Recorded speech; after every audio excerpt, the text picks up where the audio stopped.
Je sais que vous êtes dans la joie de voir Jésus. Alléluia. Amen. Bien-aimés, je voudrais vous dire ce matin, vous ne devez pas négliger le nom de Jésus qui vous a été donné. Hein? Quand on te parle du nom de Jésus, réalise qu'on est en train de te parler de quelque chose qui est plus que le code de ta carte bleue. Moi, je suis étonné de voir les gens être timides quand on parle du nom de Jésus. Je suis étonné. Qui pense que sa vie, aujourd'hui, elle est en train de se dérouler selon le plan de Dieu. Celui qui pense ça, qu'il lève un peu la main que je puisse voir. Celui qui pense que sa vie est en train de se dérouler selon le plan de Dieu, qu'il lève sa main. Mon frère, ne lève pas la main pour faire plaisir ou pour te faire plaisir à toi-même. Hein? Mais lève la main parce que tu es convaincu que la vie que tu es en train de vivre aujourd'hui, c'est une vie qui est en train de voir le plan de Dieu s'accomplir dans ta vie. Vous savez, quand on parle du plan de Dieu, hein, les gens appellent ça pour impressionner, les gens appellent ça la destinée. Mais la destinée, en réalité, c'est que le plan de Dieu. La première chose que Satan va venir combattre dans ta vie, ça sera le plan de Dieu dans ta vie. Ça sera la destinée. Vous savez, pourquoi est-ce que Satan combat le plan de Dieu, la destinée de quelqu'un dans sa vie? Vous savez pourquoi? Parce que Satan a compris qu'il y a beaucoup de gens qui ont la parole de Dieu, mais ils ne vivent pas la parole de Dieu dans leur vie. Est-ce que vous saisissez ça? Hein? Beaucoup de gens ont la parole de Dieu, mais ils ne vivent pas la parole de Dieu. Or, quand tu as la parole de Dieu et que tu ne vis pas la parole de Dieu, tu es un intellectuel. Est-ce que vous comprenez ça? Tu es un intellectuel. Tu es un franc-maçon.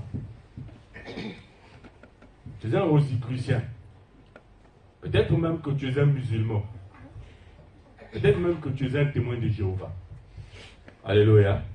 Est-ce que vous voyez ça? Hein? Quand tu as la parole de Dieu, que tu ne vis pas la parole de Dieu, tu es tout, sauf quelqu'un qui est dans le plan de Dieu. Ça veut dire que toi, la séduction t'a déjà fait sortir. Vous savez, beaucoup de gens ne savent pas que tout ce que nous recevons de Dieu, nous le recevons par la foi. Est-ce que vous voyez ça? Hein? Tout ce que nous recevons de Dieu, nous le recevons par la foi. Quand Satan veut combattre ta destinée, la première chose qu'il va combattre, c'est la foi. Est-ce que vous avez vu ça? C'est pourquoi le phénomène de l'apostasie est en train de galoper comme un cheval dans les derniers jours. Beaucoup de gens, quand on parle de l'apostasie, on parle de l'abandon de la foi.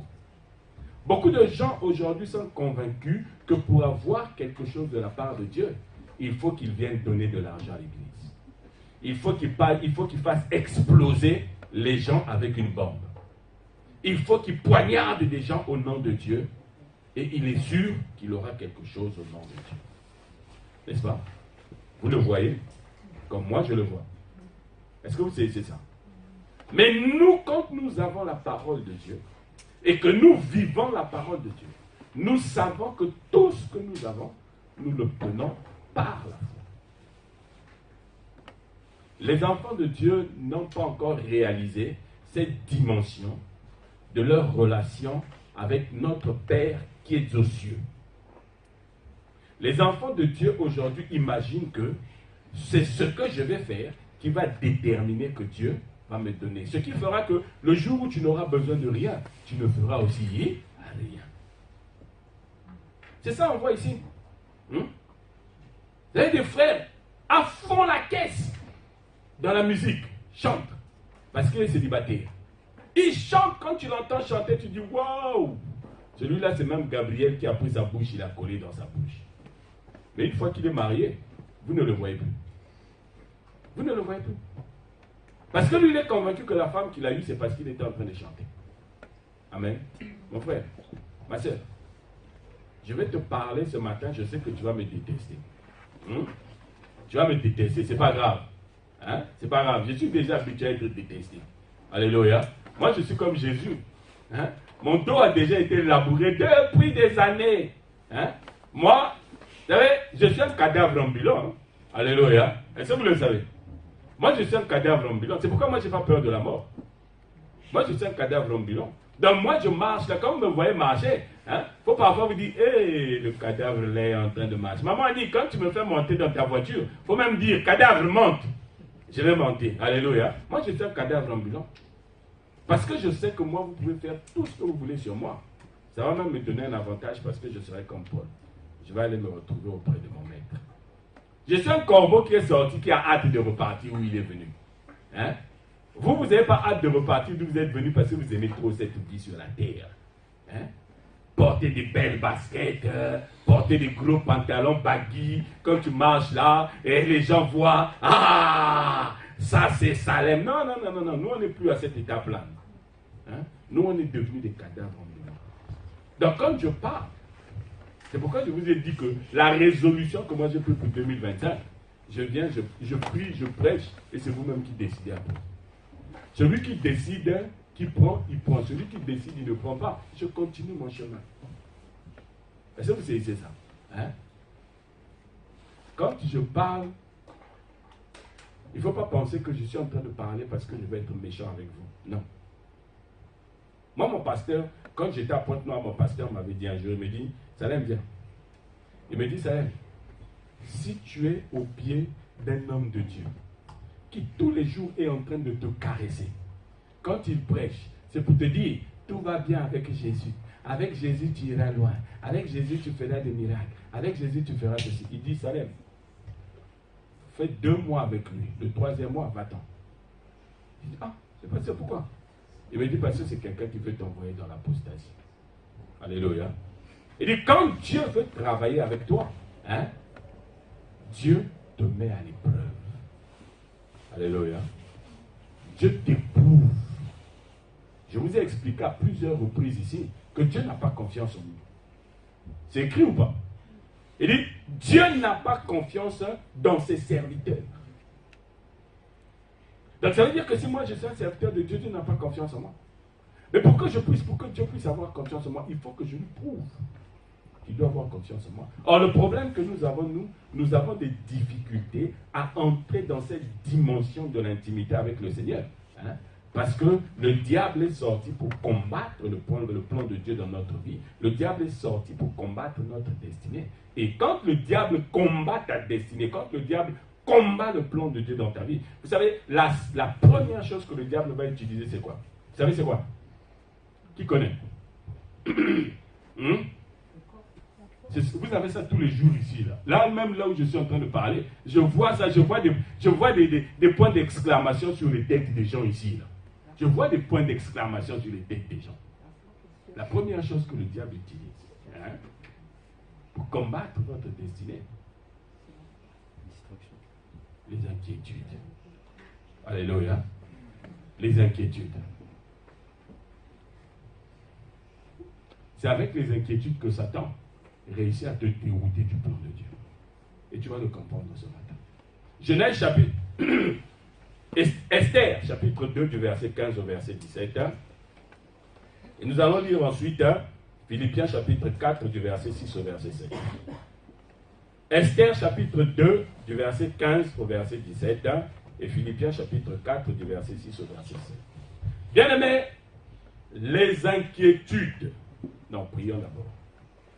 Seigneur, nous voulons te bénir ce matin encore une fois de plus, hein, parce que tu as regardé nos cœurs.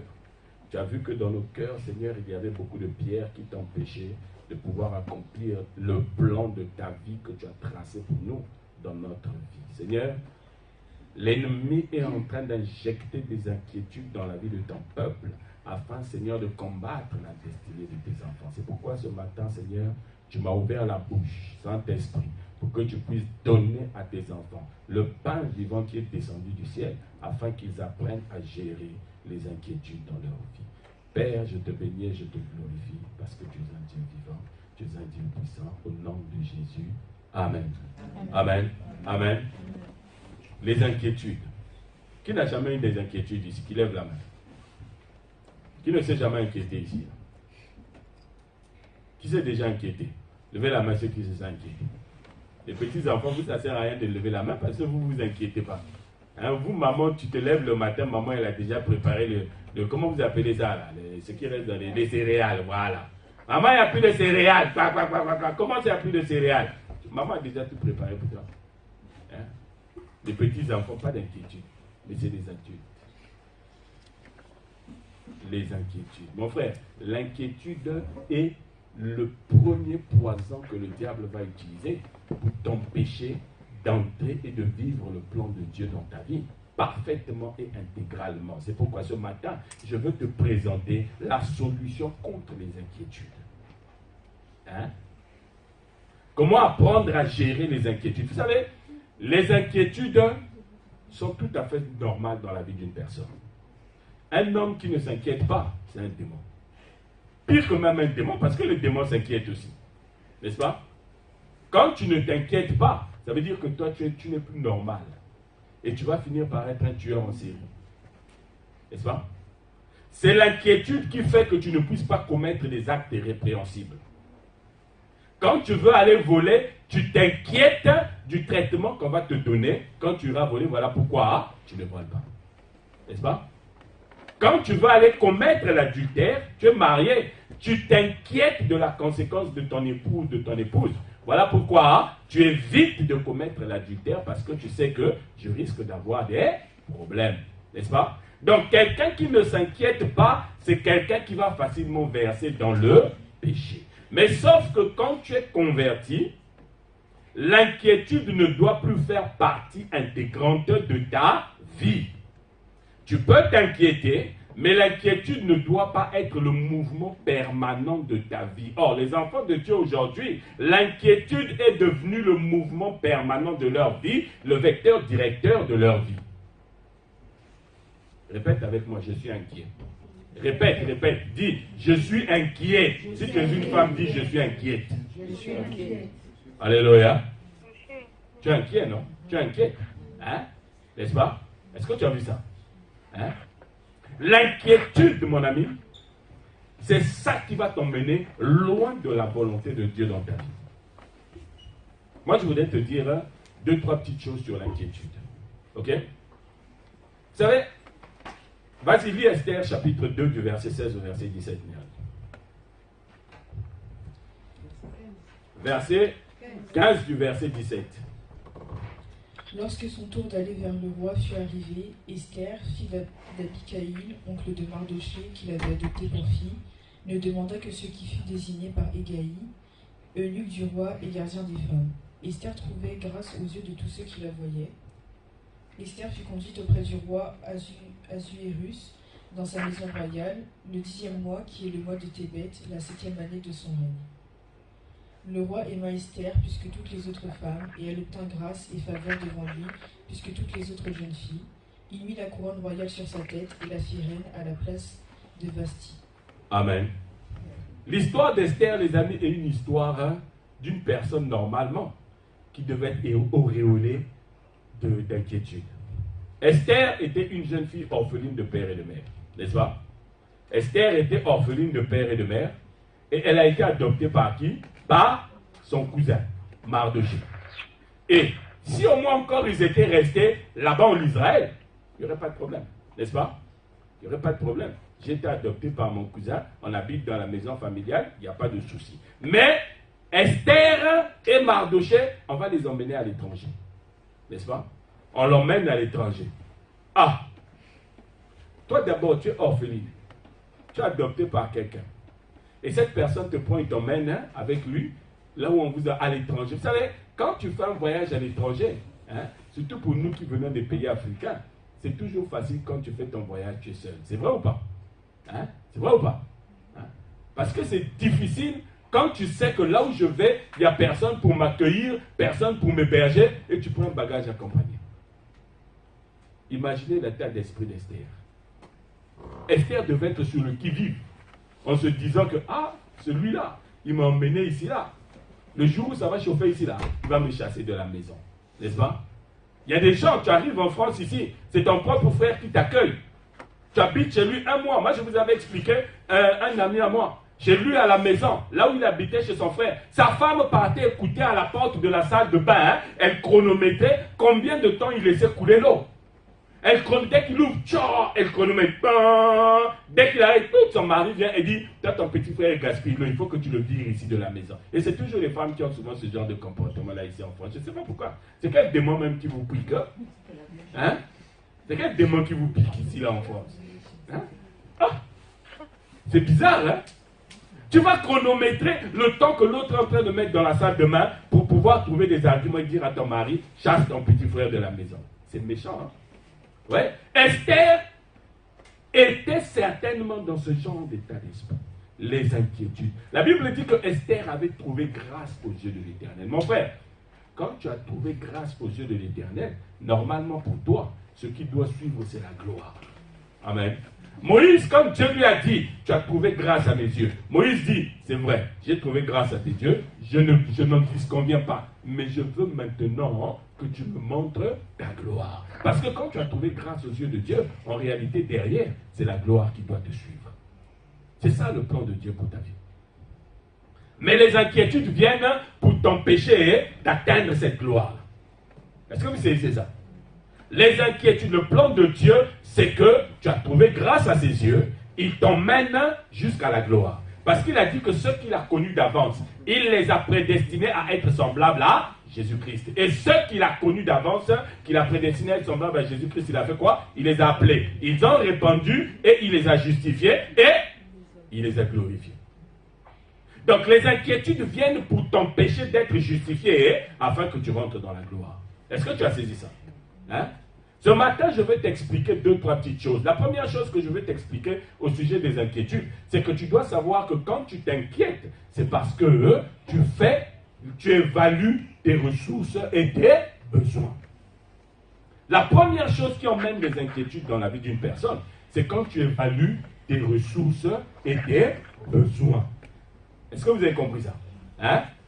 Le Seigneur Jésus lui-même, il nous l'a dit. Quand vous allez lire dans Luc chapitre... Quand vous allez voir dans Luc chapitre 14, à partir du verset 26, le Seigneur Jésus dit ceci.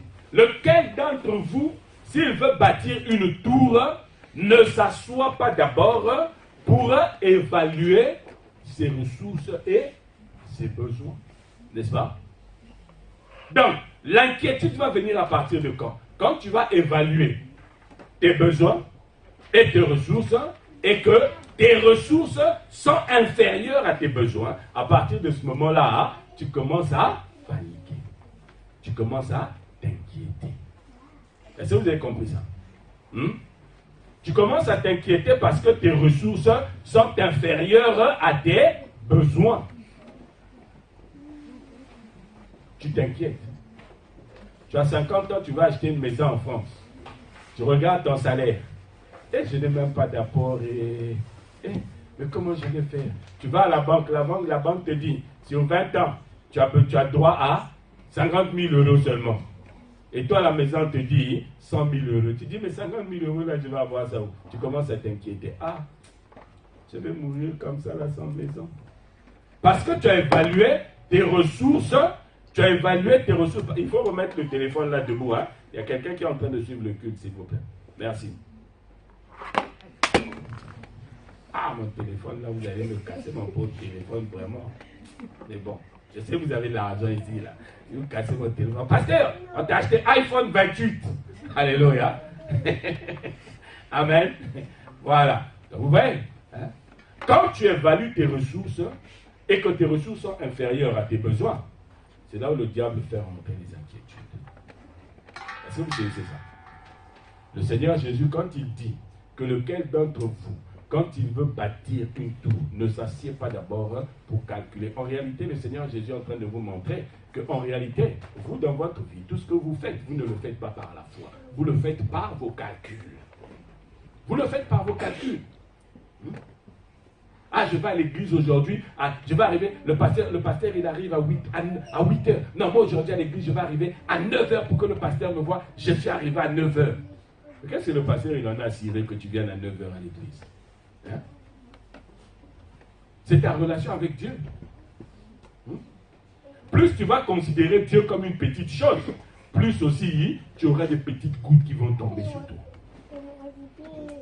Mais plus quelqu'un va considérer Dieu comme quelqu'un de grand, plus aussi lui, il va avoir les cieux qui vont s'ouvrir sur sa tête. Est-ce que vous avez saisi ça?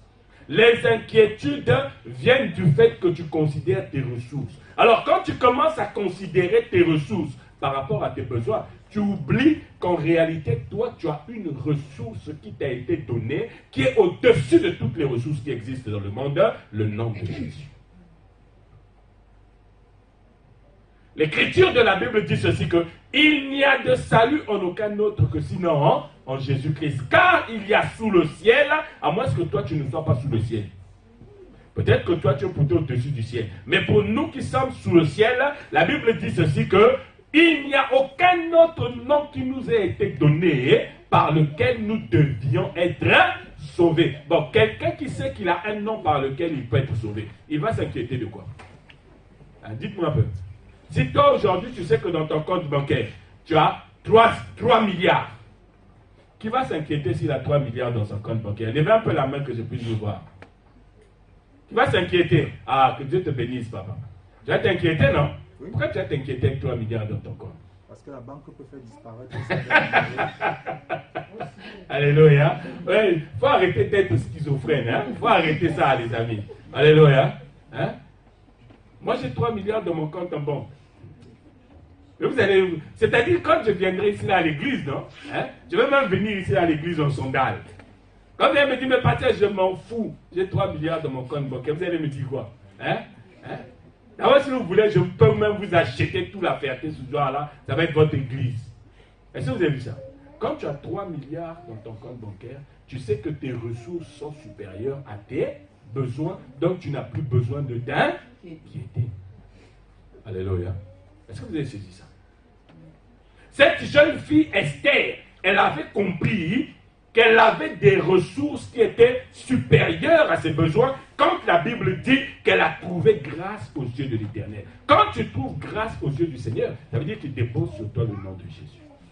Quand tu as le nom de Jésus, ça veut dire que les inquiétudes ne doivent plus avoir de place dans ton cœur. Une inquiétude peut venir, mais l'inquiétude ne doit plus diriger ta vie. Frère, sœur, la véritable ressource que tu as dans ta vie, c'est le nom de Jésus-Christ. La Bible dit, au nom de Jésus, tout genou fléchit. Au nom de Jésus, les bouches sont fermées. Est-ce que vous avez compris ça?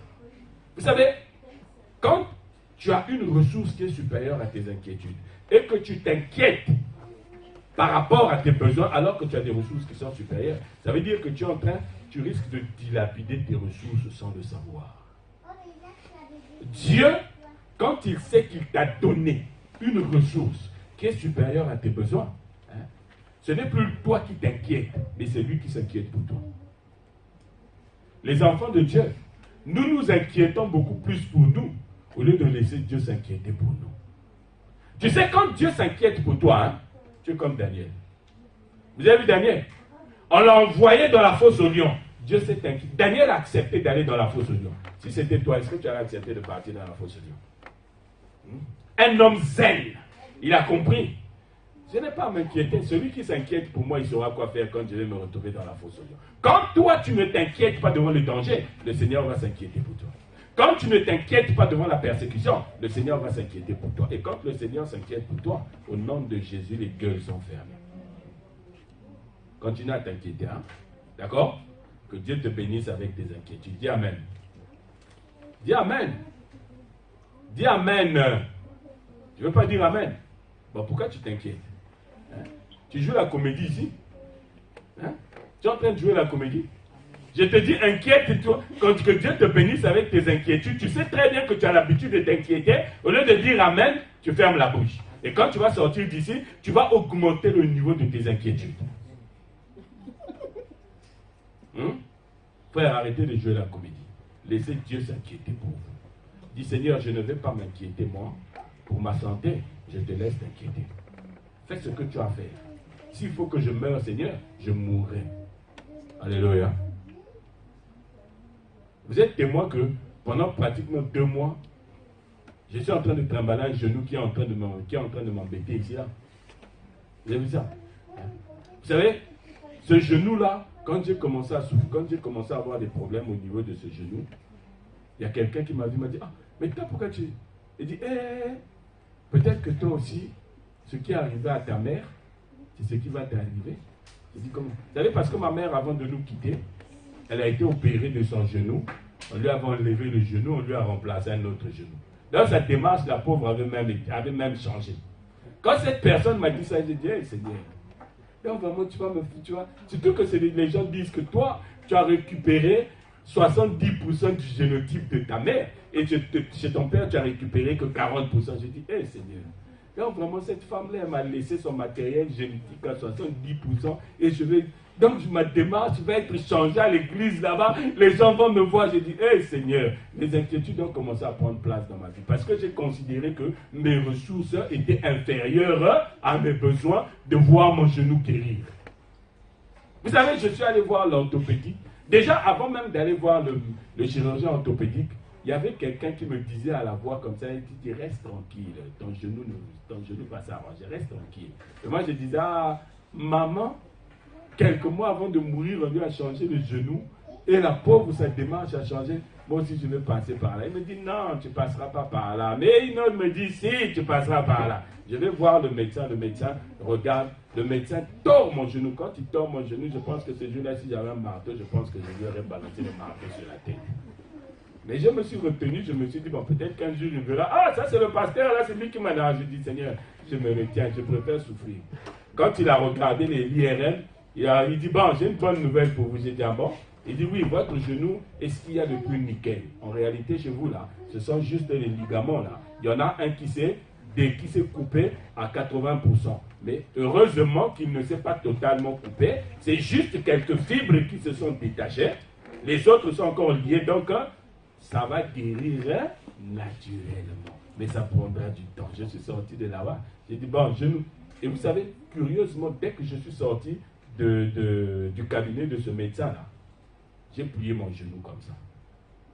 J'ai eu mal, mais j'ai quand même réussi à le plier. Alors qu'avant qu'il ne me le dise, quand j'essayais de plier le genou, j'arrivais même pas à 1/10. J'ai dit, ah, Seigneur. Quand tu considères que tes ressources sont inférieures à tes besoins, tu ne vas rien faire. Les inquiétudes, c'est un problème de ressources. Est-ce que tu es conscient que le nom de Jésus est une ressource pour toi? Est-ce que tu es conscient de ça? La deuxième information que je voudrais te donner ce matin.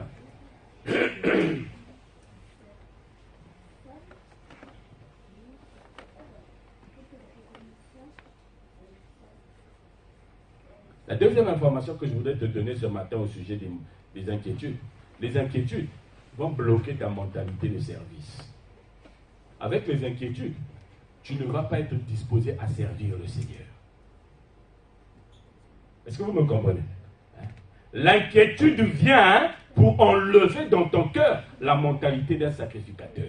L'écriture de la Bible nous dit ceci, que par son sang, il nous a rachetés et il a fait de nous un royaume et des sacrificateur. Ça veut dire qu'une fois que tu as donné ta vie à Jésus, le Seigneur attend de toi que tu sois un sacrificateur. Or, un sacrificateur, il sert le Seigneur. Un sacrificateur, c'est un serviteur, c'est une servante. Mais quand tu es dans les inquiétudes, tu ne peux jamais servir le Seigneur convenablement. L'écriture de la Bible nous dit dans Actes des Apôtres chapitre 13, on te dit que à Antioche, il y avait une église là-bas, il y avait des prophètes, il y avait des docteurs, il y avait de tout là-bas. Ils servaient le Seigneur dans la prière et dans le jeûne. Il leur manquait des apôtres là-bas. En servant le Seigneur dans le jeûne et dans la prière, Dieu a suscité des apôtres au milieu d'eux. Il a dit, mettez-moi à part Paul et Barnabas. Tant que tu ne comprends pas que les inquiétudes viennent bloquer ton service au milieu de l'église, toi, jamais Dieu va susciter des choses dans ta vie. Est-ce que vous saisissez ça? Jamais Dieu ne va susciter des choses dans ta vie. Tu es en Christ depuis des années. La Bible dit que tous ceux qui ont cru ont été scellés du Saint-Esprit. Dieu a fait des dons aux hommes. Mais ces dons-là, tu les as, mais jamais on ne t'a vu pratiquer ces dons. Jamais on ne t'a vu faire usage de ces dons. Pourquoi? Parce que chez toi, la chose qui prend le plus de place, ce sont tes inquiétudes. N'est-ce pas? Ce sont tes inquiétudes qui te bloquent. Je ne sais même pas de quoi tu t'inquiètes. Certains s'inquiètent. Frère, regardez. Tout ce pourquoi vous vous inquiétez sur la terre ici, hein, vous partirez, vous allez laisser ça. Est-ce que vous savez ça? Moi, je pars du principe que la seule chose avec laquelle je vais quitter ce monde-là, c'est le nom de Jésus. Mais est-ce que toi, tu es sûr que quand tu quitteras ce monde-là, tu quitteras ce monde avec le nom de Jésus? Tu es tout le temps là en train de t'inquiéter. Quand tu ne t'inquiètes pas de ta santé, tu t'inquiètes de ton mariage. Quand tu ne t'inquiètes pas de ton mariage, tu t'inquiètes de ton travail. Quand tu ne t'inquiètes pas de ton travail, tu t'inquiètes de ton voyage. Quand tu ne t'inquiètes pas de ton voyage, tu t'inquiètes de ne pas avoir d'enfant. Quand tu ne t'inquiètes pas de ne pas avoir d'enfant, tu t'inquiètes. Donc il y a toujours une porte qui est ouverte dans ta vie où une inquiétude doit venir sonner à la porte. Bonjour, je suis l'inquiétude. Ah, entrez, venez. Il y a déjà tes copains qui sont là-bas. Assieds-toi. Et vous n'avez même pas honte à recevoir, à héberger tous les jours des inquiétudes dans votre vie. Vous savez, moi je me suis converti, non, par le témoignage d'une femme qui avait vu un homme. Dans l'église où moi je me suis converti, la femme qui dirigeait l'assemblée, c'est une Camerounaise, une Centrafricaine. Vous savez, elle s'est convertie comment cette femme-là? Cette femme-là, elle s'est convertie parce qu'elle voyait, elle travaillait à Air Afrique. Cette femme-là, elle voyait un homme. Chaque fois qu'il venait, quand il prenait Air Afrique, l'avion, pour descendre en africain français, Jean-Louis Jaillet, il est mort il n'y a pas longtemps. Quand il montait dans l'avion, il y avait toujours des gens qui l'accompagnaient. Et ils étaient toujours dans la joie. Alors qu'elle, elle était habituée à voir même des hommes politiques, quand ils montent dans l'avion, ils sont sérieux parce qu'ils se disent que cet avion-là, on n'est pas sûr que l'avion va atterrir. Surtout que c'était à l'époque où Air Afrique, là. Vous avez vu Air Afrique, on avait fait un attentat, l'avion était tombé dans le désert du Tchad. Là. Hein, papa, tu te souviens de ça, non? Voilà. Donc à ce moment-là, quand les gens prenaient Air Afrique, les gens, les genoux tremblaient, hein, on dirait dans les dessins animés. Mais elle, quand elle avait vu ce monsieur-là, chaque fois qu'elle le voyait, le monsieur, dans la joie, avec son équipe. Un jour, elle s'est approchée de lui et dit, monsieur, je peux vous poser une question? Elle dit, oui, vous voulez quoi? Elle dit, je peux vous poser la question. Je voulais savoir. Et pourquoi vous, chaque fois que vous montez dans l'avion, vous êtes dans la joie alors que les autres, quand ils montent dans l'avion, ils sont stressés? Hein? Et elle dit, elle nous a raconté, elle dit que ce monsieur-là, il s'est passé ce qui s'est passé avec Philippe et le nuque éthiopien. Elle dit, commençant par les Écritures et tout, il m'a montré Jésus. Elle dit, ce jour-là, c'est le premier jour de ma vie où j'ai fait mon travail d'hôtesse avec le cœur complètement libéré. J'ai dit gloire à Jésus. Alléluia. Frère, les inquiétudes ne vont rien faire en ta vie. Quand tu es inquiet, ça te bloque dans le service du Seigneur. Tu ne peux pas être un sacrificateur pour le Seigneur. Regardez, je vais vous parler de quelqu'un. Vous savez, la Bible nous parle de quelqu'un qui s'appelle Ananias et Saphira. Vous connaissez Ananias et Saphira, non? Qui connaît Ananias et Saphira? La Bible dit ceci, qu'à cette époque-là, l'église était en train de grandir. Il y avait des miracles qui s'accomplissaient. N'est-ce pas? Et tous ceux qui avaient des biens, ils vendaient, ils mettaient tout ensemble et tout le monde participait. Voilà la mentalité des serviteurs. Mais Ananias et Saphira, ils ont vendu une parcelle. Comme ils étaient inquiets de se retrouver sans rien, ils ont pris une partie de l'argent, ils ont caché. Et l'autre partie, c'est pourquoi vous voyez qu'il y a beaucoup de gens qui viennent dans nos assemblées. Hein? Il va venir, il va te donner un sujet de prière. Il ne t'a pas donné un sujet de prière entier. Il t'a donné la moitié du sujet de prière et l'autre moitié, il a gardé. Je mens ou non? Je vois Nicole qui rit parce qu'elle sait de quoi je parle. Hein? Elle a déjà expérimenté ça. Hein? Quelqu'un te donne un sujet de prière. Oh, il faut prier pour moi. Il te donne la moitié du sujet de prière, débrouille-toi avec ça. L'autre moitié, il garde pour lui. Mon frère, tu vas finir comme Ananias et Saphira. Amen. Ou tu pries ou tu ne pries pas. Paul leur a dit, mais si vous n'aviez pas vendu ça, le terrain est à vous. Et si vous avez vendu, l'argent vous appartenait. Mais pourquoi vous avez emmené ça ici? Si tu ne veux pas donner ton sujet de prière, garde-le. Pourquoi tu donnes le sujet de prière et à la fin tu donnes la moitié? C'est comme quelqu'un qui te donne un billet de 50 €. Il te dit, tiens, je te donne un billet de 50 euros. Et quand tu as le billet de 50 euros, il te donne la moitié. Ah, mais toi, on vend la drogue, toi et moi ou quoi? Il dit, bon, tu as la moitié, l'autre moitié, tu auras quand tu vas faire la livraison. Mais c'est pas possible, ça. Hein? Vous êtes devenus des trafiquants de drogue ou quoi? Amen. Cessez ces comportements-là, les amis. Si vous voulez voir le plan de Dieu s'accomplir dans votre vie, cessez ces comportements-là. Alléluia. Alléluia. Hein? Cessez ces comportements-là. Parce que si tu ne cesses pas ces comportements-là, il y a un deuxième exemple que je vais te donner. Vous avez vu Saül? Hein?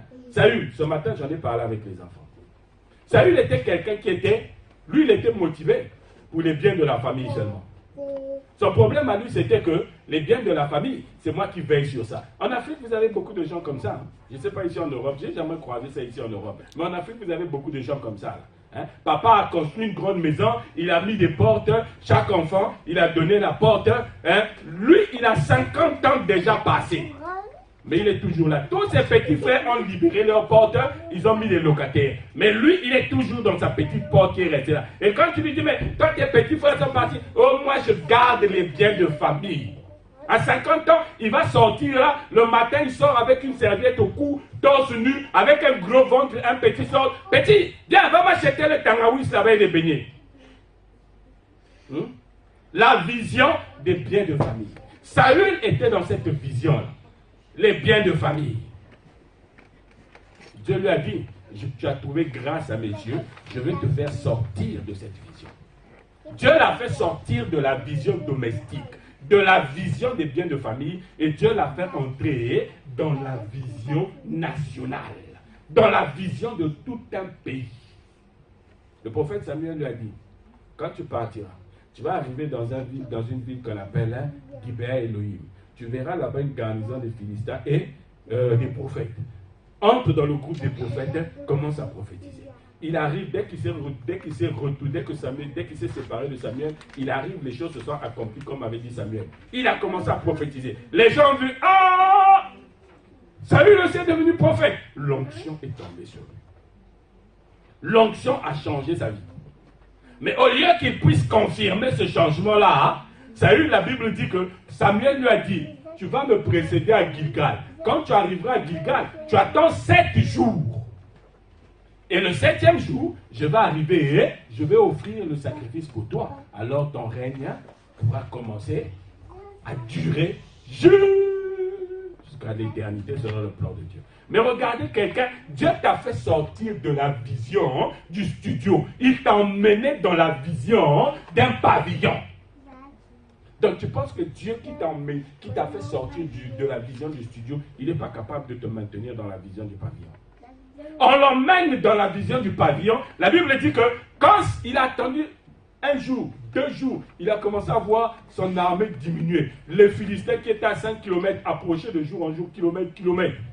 Il a dit, ah, si je ne fais rien ici là, les inquiétudes ont emmené Samuel à être Saül plutôt, à être son propre sacrificateur au lieu d'être un sacrificateur pour Dieu. Alléluia. Les inquiétudes l'ont emmené dans la désobéissance. Samuel lui a dit, mon frère, ce que tu as fait là, non? Hein? Dieu n'est pas content de toi. Ton royaume, c'est-à-dire le trône qu'on t'avait préparé là, on a retiré ça pour donner à quelqu'un d'autre. Il y a beaucoup de gens ici, le plan de votre vie, Dieu a donné ça à quelqu'un d'autre. Mais ce soir, tu vas récupérer ce plan. Aujourd'hui, là, tu dois récupérer ce plan. Hein? Le plan de ta vie à cause de tes inquiétudes, hein, c'est quelqu'un d'autre qui a ça dans ses mains. Frère, les inquiétudes vont te tuer, comme disent les amis ivoiriens. Hein? Les inquiétudes vont te tuer. Débarrasse-toi des inquiétudes. Sinon, tu vas finir comme Jéroboam. Vous savez, Jéroboam aussi. L'autre aussi, c'est celui-là. Jéroboam, c'est un jeune garçon qui était au service du roi Salomon. Beau, costaud, bien, travailleur. Quand Salomon a commis le péché, Dieu a dit, je vais séparer le royaume d'Israël en 2. Toi et ta famille David, là, à cause de David, vous n'aurez que 2 tribus. Le nord, je vais leur donner les 10 autres tribus. Et celui que Dieu avait choisi, à qui il devait donner les 10 tribus là, c'est Jéroboam. Quand vous allez lire 1 roi, je crois, chapitre 3, vous allez voir quand vous parle là-bas de Jéroboam, quelqu'un qui avait voulu faire un coup d'état au roi Salomon. Il faut être courageux, hein? Faire un coup d'état au roi Salomon dont on nous dit le règne était solide. Mais il a choisi de faire un coup d'état à Salomon. Et quand il choisit de faire le coup d'état à Salomon, Dieu valide. Oui, c'est toi qui vas faire le coup d'état. Ah, tu dis, mais Dieu aussi, il y a des moments parfois, il est bizarre. Quelqu'un veut faire un coup d'état, toi tu valides son coup d'état. Ah, il marche, il croit, Jéroboam croise un prophète qui s'appelle Achija. Achija avait un manteau neuf qu'il venait d'acheter. Il prend ce manteau, il le déchire en 12 parties. Il dit à Jéroboam, tiens, toi tu prends tes 12 parties là, pour te dire que ton coup d'état va réussir. Dieu est avec toi. Dieu est même avec les gens qui font des coups d'état. Oui, quand toi, le plan de Dieu dans ta vie, tes inquiétudes t'emmènent à le troubler, Dieu donne à une autre personne.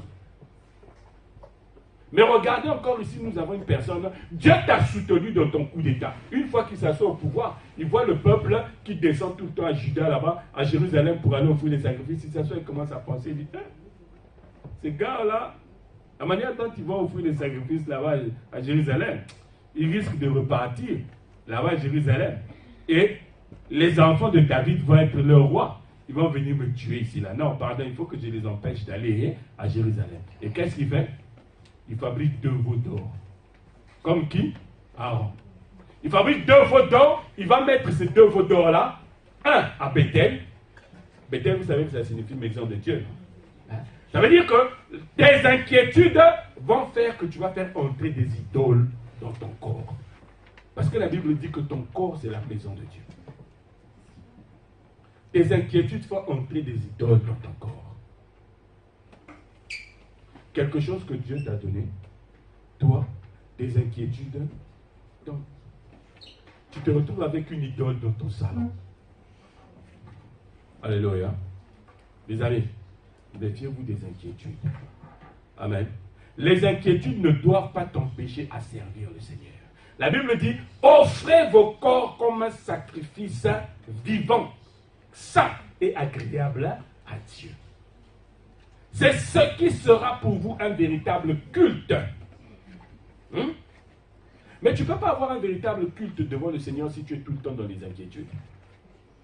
Parce que soit tu vas te retrouver comme Ananias et Saphira, à donner la moitié et à garder la moitié, soit tu vas te retrouver comme Saül, à désobéir à la parole de Dieu, soit tu vas te retrouver comme Jéroboam, avec une idole que tu vas commencer à entretenir dans ta maison. Frère, sœur, ça doit cesser. Amen. Amen. Amen. La troisième chose que les inquiétudes apportent dans ta vie, hein? Les inquiétudes, les amis, vont apporter dans ta vie des bêtises. Alléluia. Les inquiétudes vont apporter dans ta vie des bêtises comme tu n'as jamais vu. Beaucoup de gens font des bêtises dans leur vie chrétienne à cause des inquiétudes. C'est vrai ou pas? C'est vrai ou pas? Est-ce que je peux vous parler de Sarah? Est-ce que je peux vous parler de Sarah? Je vois les mamans qui rigolent. Est-ce que je peux vous parler de Sarah? Hein? Sarah a écouté la voix de l'Éternel qui lui dit, Moïse, ta femme Sarah va te donner un enfant. Sarah évalue ses ressources. J'ai plus de 80 ans. Ça veut dire que si la ménopause pouvait se détourner, si la ménopause pouvait se dérouler en 2 phases, je serais déjà ménopausé 2 fois. Et ce gars-là, il vient dire que c'est par moi que Abraham va avoir un enfant. La Bible dit que Sarah a rigolé. Le rire de Sarah est venu exprimer les inquiétudes qu'elle avait dans son corps, dans son cœur par rapport à son corps, par rapport à ses ressources. Bien aimé, quand tu vois Dieu dire à une femme qui a plus de 80 ans que tu vas avoir un enfant, la première des choses que la femme va se dire, avec un corps d'une femme de 80 ans, si j'enlève les habits devant mon mari va se dire que j'ai enlevé les habits pour me distraire, ou bien j'ai Ebola, ou bien j'ai les boubouilles, comment on appelle ça, pour se gratter. Hein? Et elle ne va jamais imaginer que mon mari, il me voit enlever les habits, c'est pour qu'on fasse un enfant. Jamais elle n'imaginera ça. Parce qu'un corps de 80 ans avec des rides, ça va intéresser qui? Ça n'intéresse personne. Est-ce que vous avez vu ça? Moi, je vois les gens, parfois, quand on montre la publicité, une vieille maman en maillot de bain avec ses rides là. Elle a 70 ans seulement. Hein. Avec ses rides, je dis, ah, mais pourquoi il la met aussi à la télé, celle-là? Bon, Sarah avait plus de 70 ans. Dieu vient et lui dit, Sarah était obligée de se dire, ça, c'est de la folie. Frère, si tu veux éliminer les inquiétudes dans ta vie, il faut que tu réalises une chose. La folie de Dieu est plus sage que ta sagesse. Alléluia. La folie de Dieu est plus sage que ta sagesse. Parce que Dieu, quand il parle, c'est pour relever des défis. Dieu ne parle pas pour le plaisir de parler. Il a dit, Sarah aura un enfant à plus de 80 ans. 90 ans. Sarah aura un enfant. Tout le monde pouvait rire. Les inquiétudes de Sarah, vous savez, les inquiétudes de Sarah ont fait quoi? Les inquiétudes de Sarah qui sont sorties de son lit ont envoyé l'Égyptienne sur le lit de son mari. C'est vrai ou faux? Hein? Des inquiétudes, mon ami, vont t'envoyer un lézard sur ton lit. Des inquiétudes, ma soeur, vont faire que tu vas te retrouver dans le même lit qu'un serpent. Et là, le pasteur, quand tu te verras, il te dira, ma soeur, ça va? La tension, c'est bon? Le cholestérol, bon niveau? La glycémie, alléluia! Elle dit, ah, pasteur, ah, c'est chaud, pasteur, c'est chaud. Mais c'est chaud parce que tes inquiétudes t'ont fait entrer dans la tête la mentalité de Sarah et tu te retrouves dans le lit d'un serpent. Amen.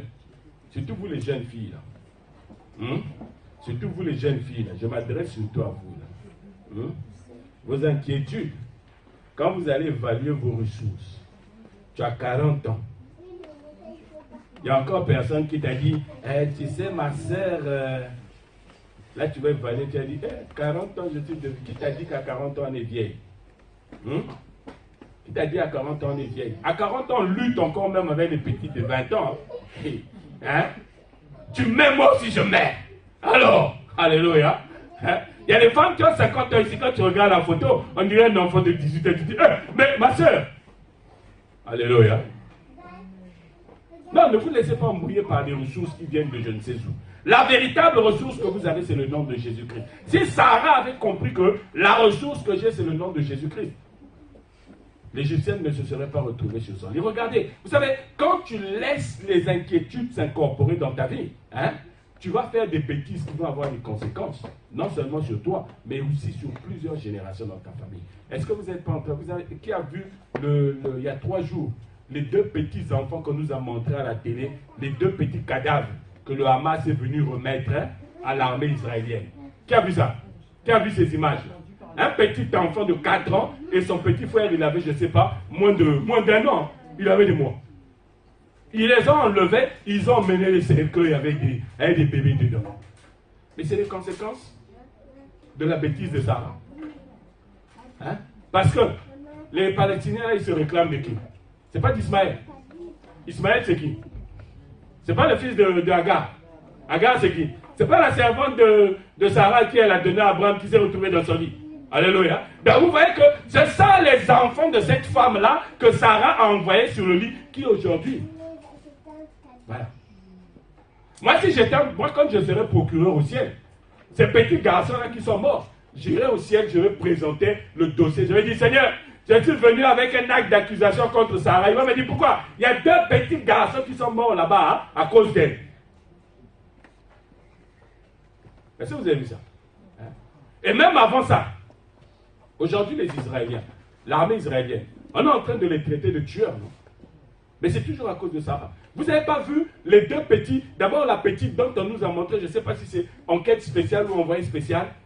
La petite au téléphone avec des gens en train de dire qu'ils sont en train de nous tirer dessus, on nous bombarde. Hey! Silence. Une petite Palestinienne. On a montré sa photo. Ça m'a fait mal. J'ai dit, mais comment? Sarah. Sarah. Et il y a un autre petit aussi qu'ils ont montré là-bas. Celui-là, il était dans la voiture avec son père. Les soldats israéliens ont tué son père de loin. Ils ont tiré sur son père est mort la tête sur le volant comme ça, le petit derrière. Il a vu son père mourir. C'est la faute à qui? Sarah. Est-ce que vous pensez que ce petit-là, le Hamas, aujourd'hui, ils auront des difficultés à le recruter? Ils n'auront pas de difficultés à le recruter. Il a qu'à lui montrer seulement 1 minute de la vidéo où on a tué son père. Et le petit sera quoi? Il va devenir comme ça. À cause de qui? Sarah. Vous avez vu? Je peux même aller plus loin. Aujourd'hui, l'armée israélienne, ils sont en train de chercher à s'armer de plus en plus. Pourquoi? À cause des Palestiniens du Hamas. Et pour s'armer, ils vont faire quoi? Ils ont besoin de matériel, ils ont besoin de comment on appelle ça? Ils ont besoin de ressources minières précieuses. Hein? Ils vont chercher ces ressources-là. Pourquoi ils sont allés armer les autres qui sont en train de combattre là-bas en RDC? Hein? C'est eux qui soutiennent ceux qui sont en train de combattre en RDC là-bas, qui sont en train de tuer les gens à Goma, à Bukavu et tout. Hein? C'est avec les armes israéliennes que ces choses-là se font. Parce qu'ils ont peur, ils se disent qu'on veut nous tuer, donc nous, il faut qu'on cherche à se protéger. Et pour se protéger, ils vont chercher, et pour aller chercher là-bas, ils font tuer des gens. À cause de qui? Ça là. Moi, je dirais à tous les pasteurs de la RDC quand on sera au ciel, apportez-moi vos actes de réquisition pour les millions de morts qu'il y a eu là-bas, à Goma, à l'est là-bas. On va présenter acte d'accusation contre Sarah au ciel. Toi aussi, si tu ne veux pas que je puisse présenter des actes d'accusation contre toi au ciel, hein, laisse les inquiétudes qui ne puissent pas t'emmener à faire des bêtises. Détourne-toi des inquiétudes pour ne pas faire de bêtises. Sarah a pourri sa vie et elle a pourri la vie de toute une génération. Mon frère, les inquiétudes vont t'emmener dans des bêtises. La 4e et dernière chose que je voudrais te dire ici, c'est que les inquiétudes vont installer Satan dans ta vie. Les inquiétudes vont installer Satan dans ta vie. Dernier Jean chapitre 13, le verset 2 et le verset 27.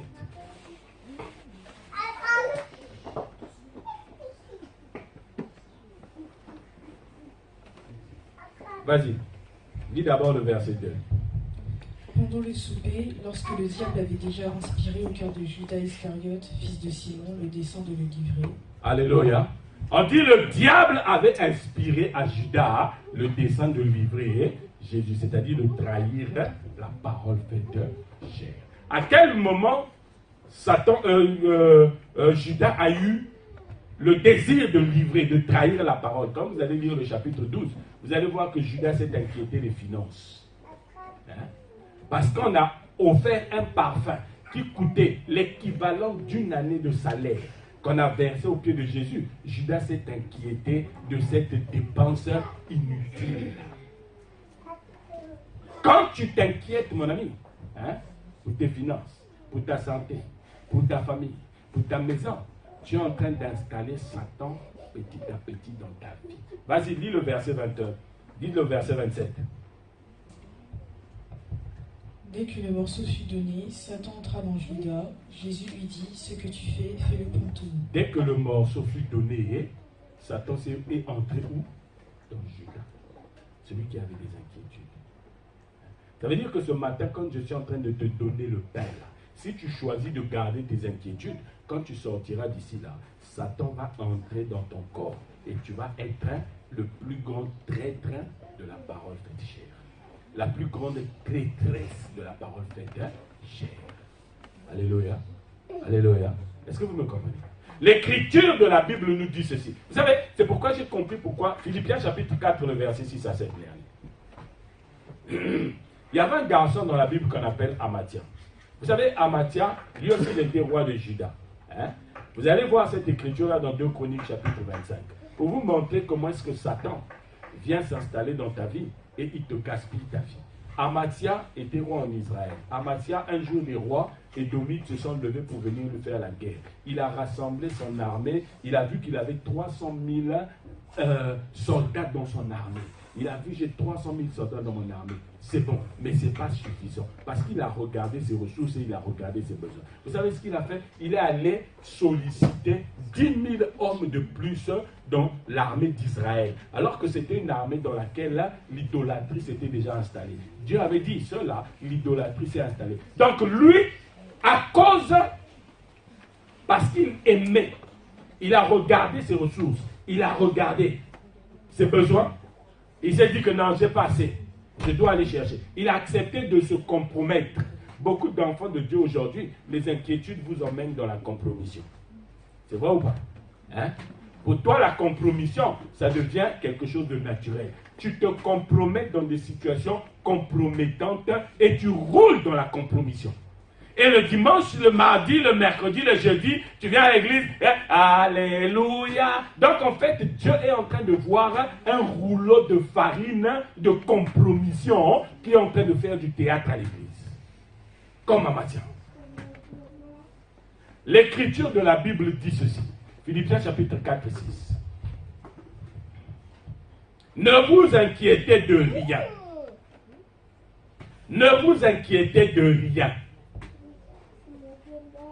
Philippiens chapitre 4, le verset 6. Ceux qui ont bien fait, ceux qui ont fait le français, je vais vous poser une question. Quand on dit ne vous inquiétez de rien, c'est un conseil ou bien c'est un ordre? C'est un ordre. Non, c'est un conseil. C'est un conseil ou c'est un ordre? Quand on donne un ordre, l'ordre c'est fait pour quoi? Respecter. L'ordre c'est fait pour être obéi, non? Hein? Quelqu'un qui n'obéit pas à un ordre, on l'appelle comment? Hein? Hein? Non, ma soeur, donnez-le micro, elle va dire ça fort. Hein? Donnez-le le micro, elle va dire ça. Néali, donne-lui le micro, elle va dire ça fort. C'est quoi? Un rebelle. Un rebelle. Ça veut dire que quand tu t'inquiètes et que les inquiétudes deviennent ton mode de vie, aux yeux de Dieu, tu es quoi? Hein? Les rebelles, levez la main que je puisse vous compter ce matin. Levez la main, les rebelles. Sinon, moi-même, je vais vous désigner. Parce que le Saint-Esprit est déjà en train de me montrer. Les rebelles, là, levez la main. Levez la main. Et vous voulez que je sorte d'ici là et que je vienne vous désigner. Levez la main, les rebelles. Bon, comme vous ne voulez pas lever la main, je sors. Levez la main, les rebelles. Voilà. Comme vous avez levé la main, votre rébellion est levée à partir d'aujourd'hui. Amen. Votre rébellion est levée à partir d'aujourd'hui. À partir d'aujourd'hui, vous ne vous inquiétez plus de rien. Ceux qui n'ont pas levé la main, hein? Vous savez ce qu'on fait aux rebelles, non? On les arrête, on les écarte. Vous allez être écartelés dans votre rébellion. Là. Comme vous n'avez pas voulu lever la main. Mais vous qui avez levé la main, à partir d'aujourd'hui, votre rébellion s'arrête au nom de Jésus. Amen. Le Seigneur va vous mettre dans des situations où votre rébellion, vous allez constater vous-même que ma rébellion a été étouffée. Amen. Amen. Pour les autres qui n'avaient pas voulu lever la main, pour vous, le Seigneur vous attend. C'est pas moi, hein? Jésus vous attend. Donc le jour où on va s'occuper de vous dans votre rébellion, là, ne venez pas voir le pasteur. Parce que moi, je ne prierai pas pour vous. Alléluia. Ne vous inquiétez de rien. C'est un commandement. Il dit, mais en toutes choses, faites connaître à Dieu vos besoins par des prières et des supplications avec des actions de grâce. Et la paix de Dieu qui surpasse toute intelligence gardera vos cœurs et vos pensées en Jésus-Christ. Le seul nom qui vous a été donné qui est au-dessus de tout. N'est-ce pas? Il dit, la solution contre les inquiétudes, c'est la prière. Le Seigneur Jésus a dit, qui parmi vous, avec ses inquiétudes, peut ajouter une coudée à sa vie? Vous inquiétez de ce que vous allez manger. Vous inquiétez de ce que vous allez vous vêtir. Mais qui peut modifier sa vie avec ses inquiétudes? Bien aimé, la solution contre les inquiétudes, c'est la prière. Alléluia. C'est la prière. La Bible dit ceci. Hein? Quand dans Esther chapitre 2, du verset 15 au verset 17 que nous avons lu, Esther était sur le point d'aller se présenter devant le roi. Une jeune fille qui est orpheline. Une jeune fille qui n'a personne en Perse, à part un cousin qui a bien voulu la prendre pour la supporter. Alléluia. À part un cousin qui a bien voulu la prendre pour la supporter. Et c'est d'ici, parce que quelqu'un qui s'inquiète, quand tu sais que le roi a demandé de choisir une femme,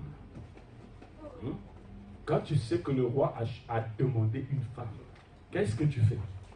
Tu vas te présenter comment? Tu sais que le roi est en train de choisir les femmes. Les femmes défilent devant lui. Et on te dit c'est ton tour. Hein, les sœurs? Tu dois aller te présenter dehors. C'est là où on voit des sœurs. Là, tu ne vas pas te maquiller, toi. Hein? Hein? Tu vas te maquiller, on dirait, clown. Hein? Tu vas mettre rouge ici, bleu ici, violet ici, ou de marron là-bas. Tu vas te maquiller de telle sorte que tu vas attirer les regards du roi. C'est vrai ou c'est pas vrai? C'est vrai ou c'est pas vrai? Hein? C'est là où on voit des sœurs qui mettent des, comment on appelle ça, des sourcils ou bien je ne sais pas quoi là, ce que vous mettez aux yeux. Des cils. Elle met les cils et on voit ça là-bas, on dirait éventail. Exactement. Et tu sors là, tu crois que c'est éventail que le roi cherche. Le roi ne cherche pas éventail. Le roi ne cherche pas clown. Ça, ce sont tes inquiétudes qui t'ont emmené dans ces bêtises-là. Le roi cherche une femme. C'est pourquoi vous allez voir que Esther, la Bible dit, quand il a fallu qu'elle se présente devant le roi, elle n'a pris que ce que Hégaï, l'eunuque du roi, lui avait conseillé. Alléluia. Donc elle s'est dit, rouge, drapeau de la France, bleu, blanc, rouge, pardon. Je ne suis pas béton. Le roi ne cherche pas une femme, drapeau de la France. Vert, jaune, rouge, drapeau du Congo. Non, le roi ne cherche. Vous savez, je dis une chose, je vais me choquer un peu. Vous savez, quand j'étais à Pointe-Noire, et je suis fier, parce que cette soeur, si elle s'est mariée, c'est grâce à moi. Hein? Je suis fier de le dire. C'est un témoignage que vous verrez là-bas au ciel, que le Seigneur dira que oui, c'est lui. Vous savez, cette sœur-là, elle était à l'église avec nous. Hein? Je l'avais surnommée Europcar. Europcar. Vous connaissez Europcar, non? Les véhicules en location. Donc, quand tu es au Congo, quand quelqu'un quitte l'Europe, il descend là-bas, il loue un véhicule Europcar. Et elle était devenue le véhicule de location de tous les hommes qui quittaient l'Europe, qui venaient là-bas. Quand je la voyais à l'église, je dis, oh sœur, Europcar, comment ça va? Ma sœur, ça va? Europcar, ça va? Elle ne comprenait pas. Et pourquoi le frère Salem, il m'appelle Europcar? Pourquoi il m'appelle Europcar? J'en avais tellement marre un jour. J'ai dit, ma sœur, donc quand je t'appelle Europcar, tu ne comprends pas. J'ai commencé à lui dire, en fait, si je t'appelle Europcar, c'est parce que tu es un stylo de banque. Stylo de banque, hein? Oui, je dis que tu es un stylo de banque. Est-ce que vous connaissez les stylos qui sont dans les banques? Les stylos, là. Est-ce que tout le monde ne l'utilise pas?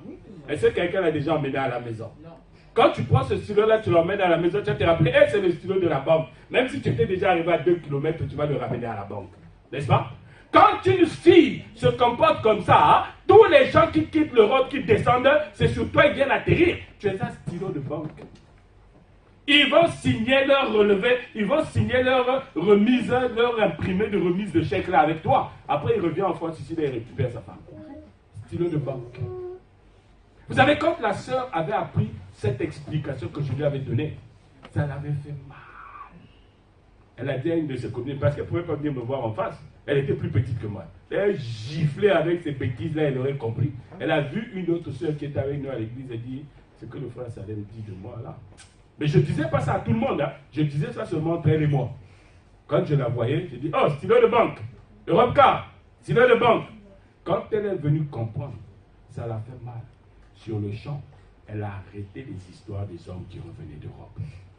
Je l'ai aidé, oui ou non? Oui. Je l'ai aidé, oui ou non? Il y a des gens, parfois, il faut sortir le couteau comme ça, là. Hein, le glaive. Un bas. Un frère, il reste jamais à la maison. Hein? Il est tout le temps de sortir. Tu sais comment tu vas l'appeler? C'est un frère qui reste jamais à la maison, qui est tout le temps dehors. Tu sais comment tu vas l'appeler? Il faut l'appeler renard rouge. Comme ça, quand tu dis, oh, mais frère, parce que le renard rouge, il rentre dans tous les trous. Il va là-bas, il cherche ça va, il va là-bas, il cherche ça va. Le jour où il va apprendre que tu l'appelles renard rouge, il va dire, mais ma chérie, pourquoi tu m'appelles renard rouge? D'abord, aujourd'hui, je ne sors pas. Tu l'as gagné. Amen. Les inquiétudes. La Bible dit que Esther s'est contentée de ce que Hégaï lui a demandé, lui a donné comme conseil. Vous savez pourquoi Esther a suivi le conseil d'Hégaï? La Bible dit que Hégaï était une eunuque du roi. Ça veut dire que Hégaï savait la forme de la femme que le roi cherchait. C'est vrai ou pas? Hégaï savait la forme de la femme que le roi cherchait. Donc, la femme qui était dans la tête du roi, Hégaï savait, c'est Esther. plus mon conseil. Ça veut dire que le trône qui est dans la tête de quelqu'un, c'est un trône qui ressemble à toi, plus le conseil d'Égaï. Égaï, c'est l'image du Saint-Esprit. La Bible dit que quand il viendra, Jésus-Christ, il sera revêtu de l'Esprit de Dieu, l'Esprit de conseil. Alléluia. L'Esprit de conseil. Quand tu prends le conseil d'Égaï, ça veut dire que toi, tu es arrivé à un point où tu as compris une chose. Tu sais que là où l'employé qu'il est en train de chercher, est déjà dans sa tête. N'est-ce pas? Il sait déjà la forme que a cet employeur-là. Cet employé. Il le sait déjà. La maison que tu veux acheter, la maison là, elle a déjà dans sa tête la forme de l'occupant que tu es. Elle ne permettra pas qu'une autre personne puisse entrer là-bas. Il faut que tu suives les conseils de l'esprit de conseil. Quand l'esprit de conseil te dit, prends à gauche, prends à gauche. Quand l'esprit de conseil te dit, prends à droite. Vous savez, quand le Saint-Esprit te conseille, ce qui se passe pour toi, allons-y, lisons Ésaïe chapitre 11 du verset 1 au verset 3. On va finir avec ça. Vas-y, Néali. Ésaïe chapitre 11 du verset 1 au verset 3. Puis un rameau sortira du tronc d'Isaïe, et un rejeton naîtra de ses racines. Non, excuse-moi, Ésaïe 59, 19.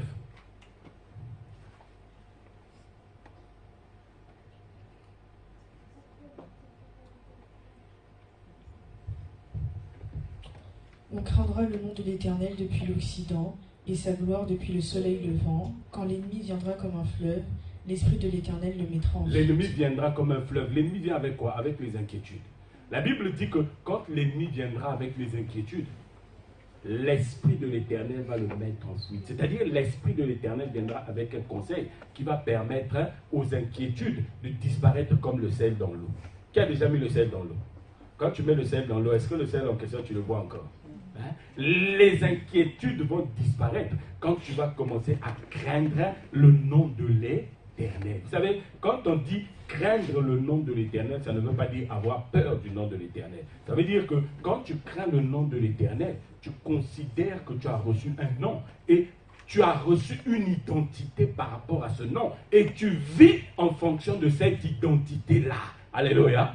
Parce que si tu ne vis pas en fonction de l'identité, du nom que tu as reçu, tu peux être sûr et certain que tu vas être classé dans la catégorie des 7 fils de Séva.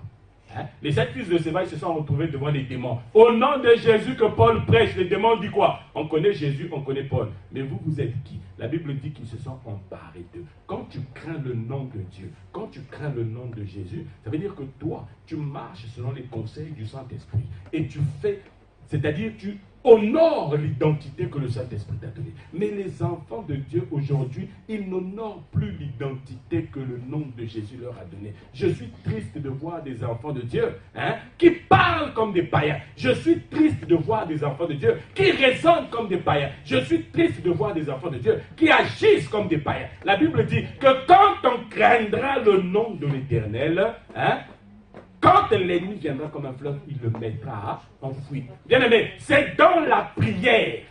Il dit, c'est pourquoi le Seigneur Jésus dit, ne vous inquiétez de rien, mais en toute chose, faites connaître vos besoins à Dieu par des prières. Ça veut dire que prenez le conseil que vous donne le Saint-Esprit. Présentez ce conseil-là à votre Dieu. Parce que, vous savez, quand on prie, on dit quoi? On dit, notre Père qui es aux cieux, que ton nom soit sanctifié, que ta volonté soit faite où?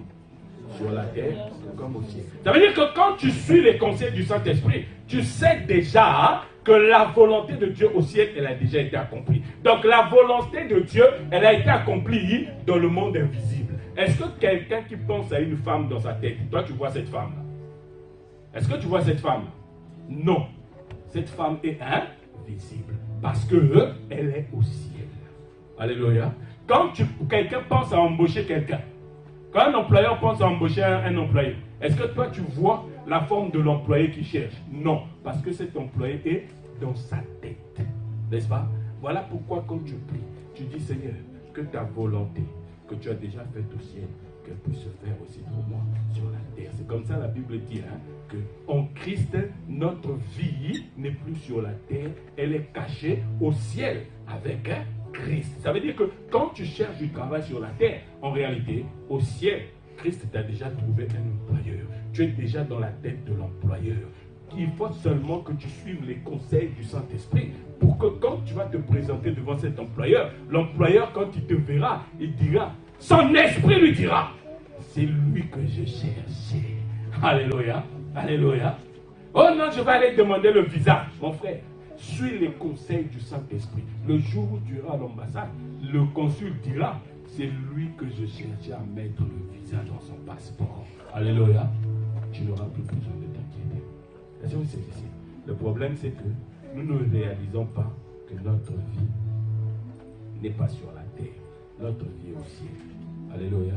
Bien-aimé, ce matin, je veux que tu réalises, est-ce qu'il est encore bon pour toi de vivre dans les inquiétudes quand tu sais que tu as une ressource qui t'a été donnée, le nom de Jésus, qui fait que le chômeur que tu es est déjà un employé qui est présent dans le cœur de l'employeur. La femme célibataire que tu es, c'est la femme qui est déjà présente dans le cœur d'un époux qui te cherche. L'homme célibataire que tu es, c'est l'homme qui est déjà présent dans le cœur d'une épouse qui te cherche. Comme Esther, le roi cherchait une épouse sur qui il va mettre la couronne. Alléluia. S'il te plaît, tu connais le chant,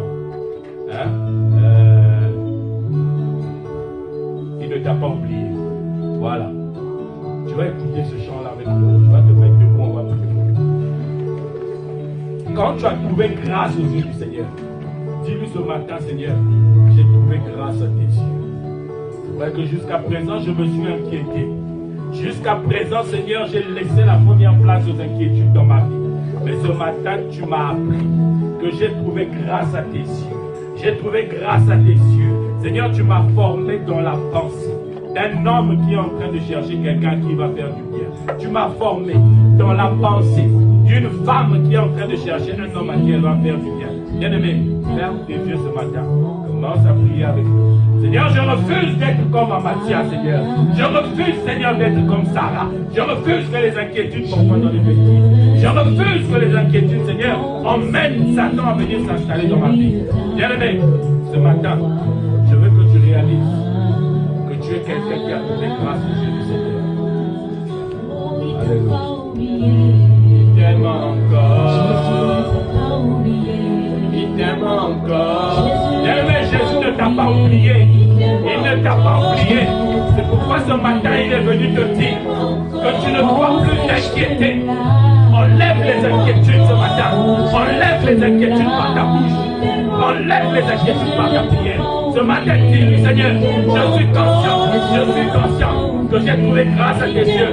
Tu m'as enlevé les inquiétudes. Seigneur, ce matin, Seigneur, je ne serai pas la Sarah de ma famille. Ce matin, Seigneur, je ne serai pas la Sarah de ma famille. Je ne serai pas la Sarah de ma maison. Ce matin, Seigneur, je ne serai pas le salut de ma famille. Je ne serai pas le salut de ma maison, Seieur. Oui, Père, ce matin, je me souviens de là où j'étais, là où tu m'as pris. Tu m'as donné la vision d'être un homme, d'être une femme, Seigneur, que tu as béni. Oh Jésus, ce matin, Père, je prie pour que lorsque l'ennemi viendra avec les inquiétudes, Seigneur, par ton esprit, Seigneur, que les inquiétudes puissent se dissoudre comme le sel dans l'eau. Oh Jésus, merci Seigneur. Dieu ne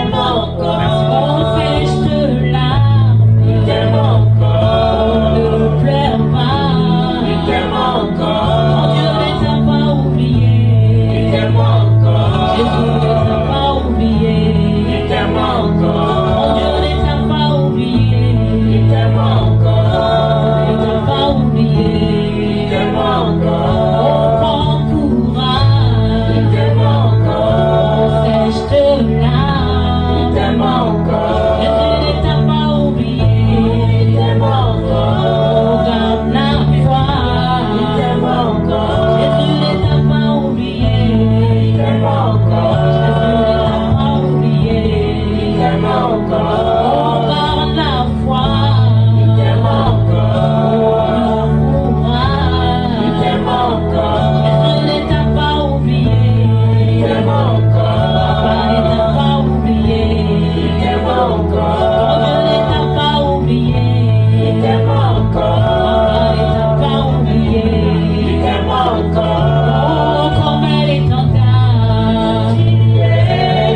Vous savez, j'ai compris à mes dépens, moi, à mes dépens, qu'il ne fallait pas laisser les inquiétudes venir assaillir ta vie. Vous savez, moi j'ai fait le bac au début des années 90. Hein? J'ai fait le bac au début. Tu peux continuer à mettre ton vocal. J'ai fait le bac au début des années 90 et j'ai fait une série scientifique qu'on appelle la série D. Là-bas, les matières phares, c'était sciences physiques, biologie, c'est-à-dire que nous on appelait sciences naturelles, et sciences physiques, et mathématiques plutôt. Hein, contrairement à la série C, où c'était maths physique. Vous savez, je n'étais pas un idiot, hein. Je n'étais pas un idiot. Et le Seigneur m'avait déjà donné un esprit de quelqu'un qui aime les défis. Vous savez, chez nous au Congo, vous demanderez à mon épouse, elle vous dira, dans ces années-là, hein, pas maintenant là où le niveau scolaire est devenu un petit peu bizarre là, mais dans ces années-là, quand tu faisais le bac, série D, sur la ligne de départ, c'était parti qu'en biologie, personne ne pouvait avoir 10 de moyenne. Impossible d'avoir 10. Les quelques personnes qui avaient 10, c'était vraiment des cracks. Vous savez, j'avais relevé un défi avec un professeur dans mon lycée.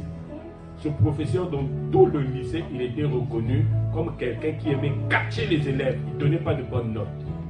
Un jour, il a organisé un devoir interclasse, c'est-à-dire toutes les classes où il passait, pour donner ses cours.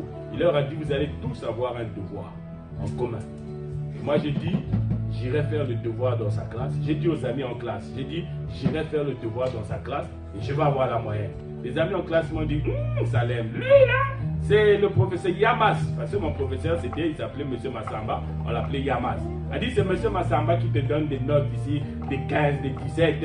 Lui là, jamais tu n'auras la moyenne. J'ai dit, ok. Vous savez, je suis allé faire le devoir dans la classe. Je me souviens, on avait fait le devoir dans une espèce d'amphithéâtre. Il a commencé à distribuer les copies dans une de ses classes. Il cite mon nom. Il dit, je ne savais pas que j'avais un élève dans cette classe-là qui est aussi performant. Il cite mon nom. Il dit, c'est le seul, depuis que je corrige les notes ici, là, dans cet établissement, c'est le seul qui a réussi à me convaincre de lui donner 10. C'est le seul. Et de 10 là, quand il avait donné la note de 10, après il est descendu à 5 en biologie. Donc, vous savez, quand il a donné mon nom, il a dit, il est où? Son nom, il lui a eu 10. Il a dit, oh monsieur, il n'est pas dans notre classe, il est dans... Allez lui donner sa copie, sauvage. Vous avez vu ça? Hein? Donc, je n'étais pas mauvais. Mais je vais vous raconter ce qui s'est passé. J'ai fait le bac. J'étais convaincu au-dedans de moi-même que j'avais eu mon bac. Parce qu'à l'époque, quand tu avais le bac, quand tu avais à partir de 10 jusqu'à 12 ans, il fallait que tu fasses l'oral pour essayer de remonter un peu ta moyenne pour avoir une bonne mention. Et moi, j'étais convaincu que j'avais la moyenne. J'ai dit à ma mère, je ne vais pas faire l'oral.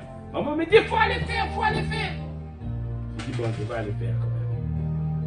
J'arrive, le jour où il fallait faire l'oral, je vous montre comment est-ce que Satan travaille avec les inquiétudes. On arrive dans le centre, ma mère, avec sa soeur, elle me dit, tiens, prends 5000 francs CFA, je ne sais pas en euros ça fait combien. Elle dit, je dis, maman, je vais faire quoi avec ça?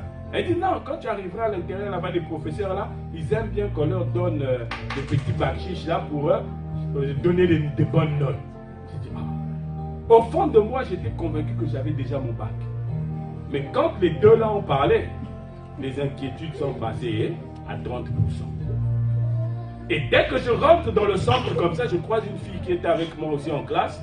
Elle s'appelait Gwendoline, malheureusement elle est décédée aujourd'hui. Cette fille-là me voit, elle me dit, Salem, est-ce que tu as préparé quelque chose?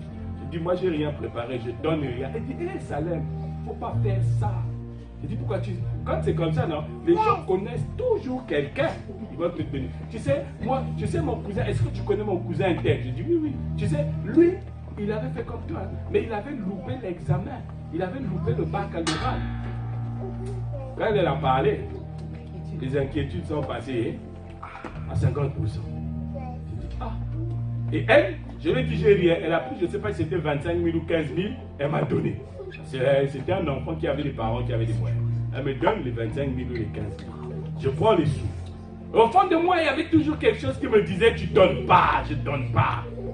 Vous savez, j'arrive dans le premier qui m'a... Parce que je devais faire l'oral avec la philosophie, la biologie justement, et l'histoire géo. J'arrive dans la salle, le premier qui m'a passé l'oral, c'est le prof de philo. Et c'est celui-là qui a fait monter les inquiétudes à 95%.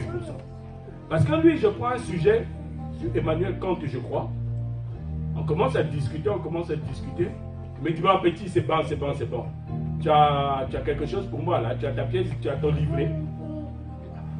Comme lui, il a demandé, je lui ai donné, j'ai pris 2000. Alors, on m'avait remis 5000. Je prends 2000 pour lui donner. Au moment où je veux sortir la pièce d'identité de ma poche, les 2000 tombent. Je me baisse comme ça là pour regarder. Je vois le professeur, ses pieds, il était assis sur le banc, ses pieds ne touchaient pas le sol. Comme j'étais un petit caca, je me lève. Oh, monsieur, vos pieds ne touchent pas le sol. Il s'énerve. Il dit, petit, tu es venu ici là pour être bien, tu es venu ici là pour l'oral. D'abord, tu vas voir. Tu vas voir la note que je vais te mettre. Hein? J'ai sorti le livret, je lui ai donné 2000. Il l'ouvre comme ça, regarde. Petit, c'est tout. J'ai dit, ah, monsieur, j'ai que ça. Ah, tant pis pour toi, hein. Je vais te mettre 15. Hein. Avec 15, tu n'auras pas ton bac. Hein. Quand il m'a dit ça, j'ai dit, bon, je vais me rattraper en biologie. Je lui ai donné ces 2000, il m'a remis ma pièce d'identité, il m'a mis 15. C'est en biologie que ce parcours des inquiétudes-là a failli me coûter cher. Vous savez, je suis arrivé. Le prof de biologie, comme je me suis dit ici, la coefficient 5, lui-même, s'il faut que je lui donne tous les 25 000, je lui donnerai. J'ai choisi un sujet sur la génétique, la loi de Mendel. Il a commencé à me parler. Il me pose la question. Bon, ici, là, tu vois, la première génération, là, on risque de retrouver ce caractéristique génétique-là à la telle génération. Pourquoi? Je lui explique, non, parce qu'il y a un phénotype ici, il y a un génotype et tout ça. Il était content de discuter avec moi. On discute. Après, il me dit, bon, vas-y, sortez-moi votre pièce d'identité. Je me suis dit, lui, là, même s'il est content, mais on vous connaît. J'ai pris les 25 000, j'ai glissé dans l'enveloppe et dans la pièce d'identité. Comme ça. J'ai glissé, il me donne la pièce d'identité. Je sors, je lui donne. Il ouvre la pièce d'identité, il voit les 25 000. Il dit, jeune homme, c'est quoi ça? Jeune homme, c'est quoi ça? Je dis, monsieur, c'est quoi? Ah, pardon, je me suis trompé, monsieur. En fait, hein, les billets s'étaient glissés. Ouais, j'ai mis ça donc les billets sont dans ma poche. Il me dit, petit, tu as de la chance. Tu sais, j'étais parti pour te mettre 19. Mais à cause de ce que tu as fait, tu m'as trop énervé, je ne suis plus en état de te mettre 19. Tiens, je te mets 17. Alléluia. J'ai pas relevé de note, si je le trouve, je vais vous l'emmener. J'ai dit, j'allais avoir 19. Parce que je me suis laissé guider par les inquiétudes. Les inquiétudes te feront des choses qui vont faire qu'on va mettre un cachet sur toi pour l'éternité. Si je n'avais pas fait ça, peut-être qu'aujourd'hui, je serais fier de montrer à ma fille. Je serais pressé d'aller chercher mon relevé de notes. Je vais lui dire, regarde, j'ai 19 en biologie. Alléluia. Mais là, je ne suis pas pressé parce que c'est 19, c'est une note qui m'énerve même. Est-ce que vous avez vu ça? Les 19, 17 plutôt. Les inquiétudes, mes frères, vont vous emmener loin du plan de Dieu pour votre vie. Amen. Que Dieu vous bénisse. Hein? Alléluia. Voilà. Que Dieu vous bénisse. Et vraiment, faites l'effort de ne plus laisser votre vie.